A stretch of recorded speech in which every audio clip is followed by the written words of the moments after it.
The snatch is one of the most complex lifts, or at least that's what most people want you to think. But the truth is, it just looks complex. The key to learning this lift is breaking it down into smaller, easier to digest phases, and then building on those phases as you master the previous one. The first phase is the foundation of the snatch, and the building blocks for being able to do a full snatch, the power position snatch. In this video, I'll break down how to perform the power position snatch, why it's important, and some of the most common errors that beginners make when doing this lift. Now, if you want to learn how to do the snatch and clean and jerk, then make sure to check out my free beginner guide and 6-week program linked in the description below. So if you've never done the Olympic lifts before, then make sure to check that out. The power position snatch is the simplest version of the snatch and the most important one to drill to perfection. The purpose of this variation is to learn how to do two things. One, how to create vertical leg drive, and two, how to use the arms to pull under the bar while keeping the bar close to the body. When performing the full snatch, the goal is to pull the bar from the ground to overhead in one fluid motion. But we can only get enough height on the bar by creating a ton of power from,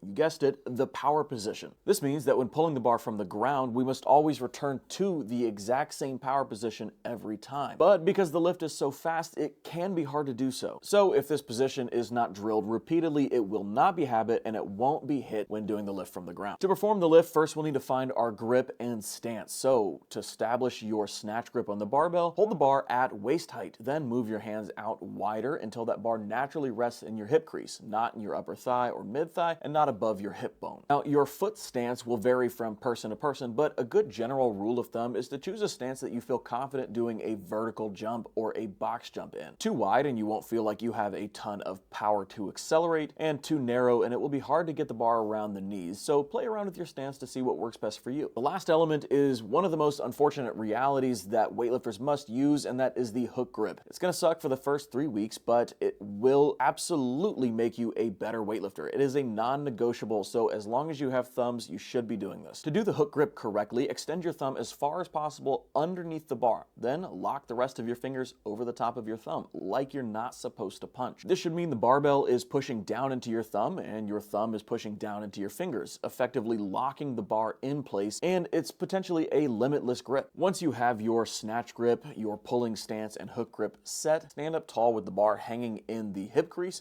puff the chest out, rotate your elbows so that they point up and not back. Then dip to your power position. In this position, we should have bent knees, shoulders in line with the bar, and midfoot pressure. Hold this position as long as needed to correct any issues here, like leaning too far forward, sitting back on the heels too much. Then, once you've found the correct spot, drive up aggressively with the legs, launching the bar up with force. This should look and feel like a jump, not a hip thrust. Now that the bar is moving upwards, use your arms to keep the bar close to you as you move down, and receive the bar overhead in the bottom of a squat with the arms locked out. Now, you don't necessarily need to catch this in the bottom of the squat. You can catch this on the way down to it. So if you catch in a quarter squat, make sure you always ride the snatch down to the bottom of the squat before you stand back up. It's important to note that you may not feel stable at the bottom of the squat yet, and that's okay. Take your time at the bottom to stabilize before you stand. There's no rush. A few key points here. Your feet should and will leave the ground and move out to a wider stance. If we start with a narrow pulling stance, we should jump out wider to land in our comfortable squat stance. 2, the goal is to move straight down. A jump forward is a no-go, and a slight jump back may be okay, but an excessive jump back is something that we want to avoid as well. And 3, a simple way to help understand the lift is to conceptualize it like this. The legs drive the bar up, the arms move the body down. We never want to use the arms to continue lifting the bar up, as this will always lead to a slower lift. Now, before you go and try this out, let's go over some of the common errors that people tend to make. First is an excessive dip height. Dipping too low can cause the bar to slide down the thighs, which isn't necessarily a problem, but when we try and recreate this position from the ground, it will always lead to a less efficient drive up. Keep your dip short and tight, and if it feels like you don't have enough power to get the bar moving, it may just take some extra time to get stronger. So stick with a empty barbell or a lighter training bar if you need to. Another common mistake beginners make in the power position snatch is pushing the bar away with the hips rather than up with the legs. Anytime the bar moves forward away from the body, the lift becomes significantly less efficient. Think of it like holding your groceries out in front of you rather than down by your sides. So if you notice yourself jumping forward or backward, this could be the main cause. And when in doubt, use the cue straight up, straight down. One of the most common mistakes beginners make in the power position snatch, and also one of the easiest to fix, is keeping the arms locked and letting the bar swing away from you after you extend up with the legs. This is similar to pushing the bar away from you with your hips. However, you can have correct leg drive, but if your arms stay straight, the bar will swing away from you and it will make the lift much less efficient. This can lead to a forward jump or simply just feeling like you can't get under the bar fast enough. Instead, let the elbows bend and pull the arms up high after the legs have finished extending.